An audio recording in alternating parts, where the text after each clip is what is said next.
Hello everyone, আশা করি সকলেই ভালো আছেন এবং আজ প্রেতপুরীর তৃতীয়তম এপিসোডে আপনাদের সকলকে স্বাগতম। আজকের ঘটনাটা যার সাথে ঘটেছে তার নাম অর্পণ পাল।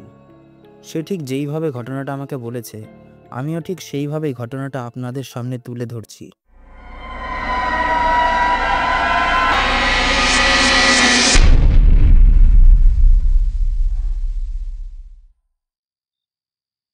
আমাদের পরিবারে আমরা 4 জন, বাবা, মা, আমি আর আমার ভাই।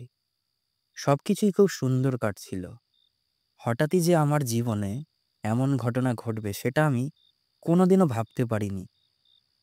ঘটনাটার সূত্রপাত হয় ঠিক যেভাবে, সেটা হলো তখন সালটা ছিল 2022। আমি তখন কলেজে পড়ি। কলেজে পড়ার পাশাপাশি আমি ব্যাংকিংয়ের জন্য প্রিপারেশন নিচ্ছি। তখন আমি সাধারণত রাতে স্টাডি করে 12টায় ঘুমাতাম। তা তেমনই এক রাতে স্টাডি শেষ করে শুয়েছি। নর্মালি আমার ঘুম খুব গাঢ়। রাতে একবার শুয়ে পড়লে সকালের আগে ঘুম ভাঙে না। তা সেই দিন হঠাৎ রাতে আমার ঘুম ভেঙে যায়। টেবিলের ওপর থেকে ফোনটা নিয়ে দেখি 2টো বাজে। ঘুম ভাঙার কারণটা হলো বাইরে থেকে শুনতে পারছি ঘুঙুরের আওয়াজ। কোনো নুপুরের নয় কিন্তু, ঘুঙুরেরই আওয়াজ। একদম পুরো মানুষ যেমন ঘুঙুর পরে হাঁটে ঠিক তেমন। আমাদের জানালা থেকে দরজা অবধি যাচ্ছে আর আসছে এবং আমি এটা অনুভব করতে পারছি যে আমার দিকে তাকিয়ে যাচ্ছে আসছে। প্রায় 40 মিনিট এমন চলে। তারপর আমি ভাইকে ফোন করি। প্রথমবারে ফোনটা ধরে না। তারপরে আবার ফোন করি, এবার ফোনটা ধরে। তারপর ওকে বললাম মাকে ডেকে বাইরে আয়। সবাই বাইরে আসি। আমি জানি যে এটা কোনো চোর নয়, তাও নিজেকে সান্ত্বনা দেওয়ার জন্য বাড়ির আশেপাশে ঘুরে দেখি কেউই নেই। তারপর ভাই আর আমি একসঙ্গে আমার ঘরে শুতে যাই। যেই শুয়েছি আমি আবার সেই আওয়াজ শুনতে পাই। আমি ভাইকে বলি, তুই কি কোনো আওয়াজ শুনতে পাচ্ছিস? আমি না এখনো আওয়াজ শুনতে পাচ্ছি। ভাই বলে, কই কিসের আওয়াজ? ও রীতিমতো ভয় পেয়ে বলে, আমি এই ঘরে শোবো না। তারপর দুজনেই ওই ঘরে চলে যাই। ওই ঘরে শুয়েও শুধু আমি ওই আওয়াজ শুনতে পাই, আর কেউই শুনতে পায় না। তারপর আস্তে আস্তে আওয়াজটা দূরে যেতে যেতে মিলিয়ে যায়। এই ঘটনাটাকে আমি অতটা তোয়াক্কা করিনি।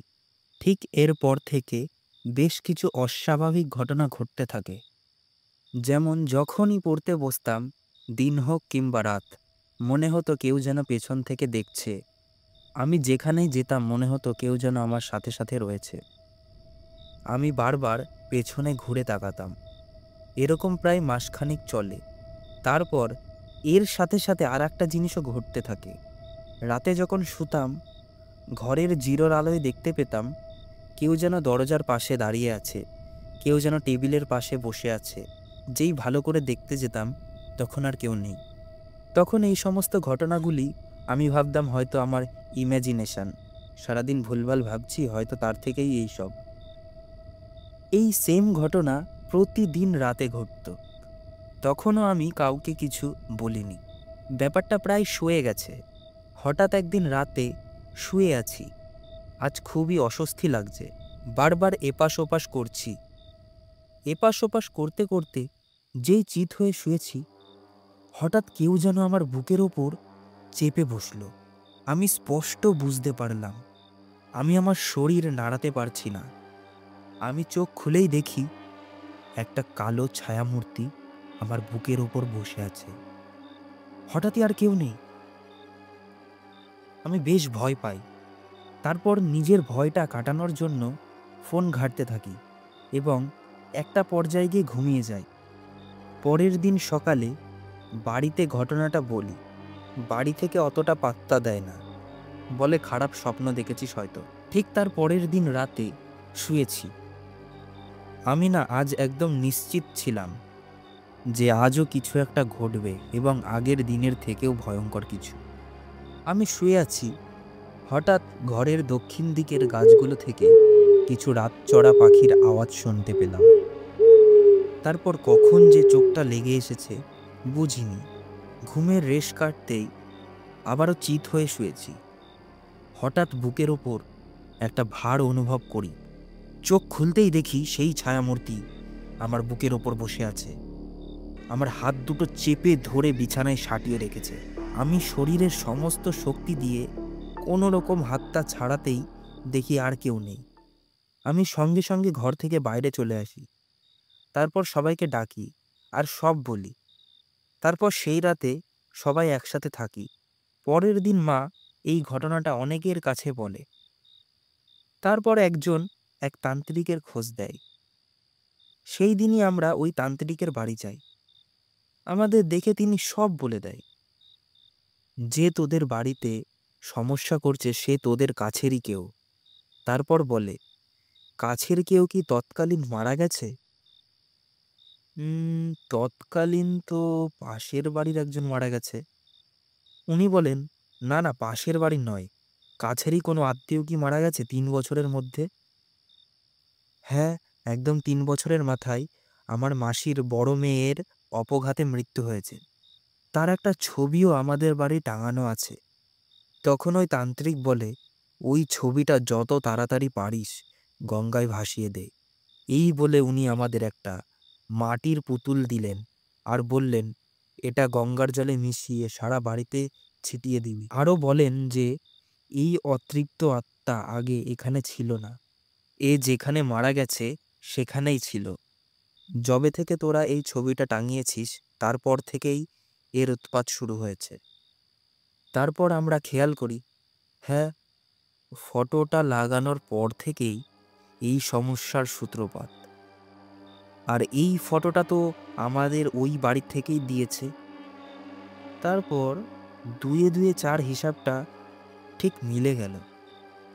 এরপর বাড়ি এসে ওই মাটির পুতুলটা গঙ্গার জলে মিশিয়ে সারা বাড়িতে ছিটিয়ে দিই। সন্ধ্যা হয়ে যাওয়ায় ফটোটা সেই দিন গঙ্গায় ভাসানো হয়নি। সেই রাতে তেমন সমস্যা হয়নি। পরের দিন বাবা ফটোটা গঙ্গায় ভাসিয়ে দেয়। এরপর থেকে আমরা কেউই ওই ঘরে ঢুকতে পারছি না। সবার মনে এক আতঙ্ক কাজ করছে। অন্য ঘরে যাও বা ঢোকা যাচ্ছে, আমার ঘরে ঢোকাই যাচ্ছে না। এই ব্যাপারটা তান্ত্রিকের কাছে বলি। উনি এবার গঙ্গার জলে কিছু মন্ত্রফুত জবা ফুল মিশিয়ে দেয় আর বলে সারা ঘরে ছিটিয়ে দিতে। আমরা সারা ঘরে ছিটিয়ে দিই। এবার সমস্যাটা কিছুটা কমে, তখনও পুরোপুরি ঠিক হয়নি। তারপর একদিন আমরা আবার ওই তান্ত্রিকের বাড়ি যাই। গিয়ে বলি, আপনি যা যা বলেছিলেন ঠিক তেমনই করেছি, কিন্তু সমস্যাটা এখনো পুরোপুরি ঠিক হয়নি। তখন তান্ত্রিকটি বলেন, কালকের মধ্যে চলে যাবে এবং প্রমাণও দিয়ে যাবে। ঠিক তার পরের দিন, তখন সকাল 8টা, কোনো ঝড় বৃষ্টি নেই, রোদ ঝলমলে সকাল। হঠাৎ বাড়ির পাশের নারকেল গাছের এক কাঁধি নারকেল গাছ কেউ টেনে ছিঁড়লে যেমন ছেড়ে ঠিক তেমনভাবে ছিঁড়ে পড়ল। তারপর থেকে পুরো বাড়ি হালকা হয়ে যায়, আর কোনো রকম সমস্যা হয়নি। অসাধারণ একটা ঘটনা শুনলাম অর্পণের কাছ থেকে, এবং বেশ ভয়ের ছিল ঘটনাটা। যাই হোক, ঘটনাটা আপনাদের কেমন লাগলো অবশ্যই জানাবেন, এবং আপনাদের জীবনেও কোনো ঘটে যাওয়া ঘটনা থাকলে আমাদেরকে পাঠাতে পারেন sagar with pretpuri@gmail.com-এ। শুভরাত্রি।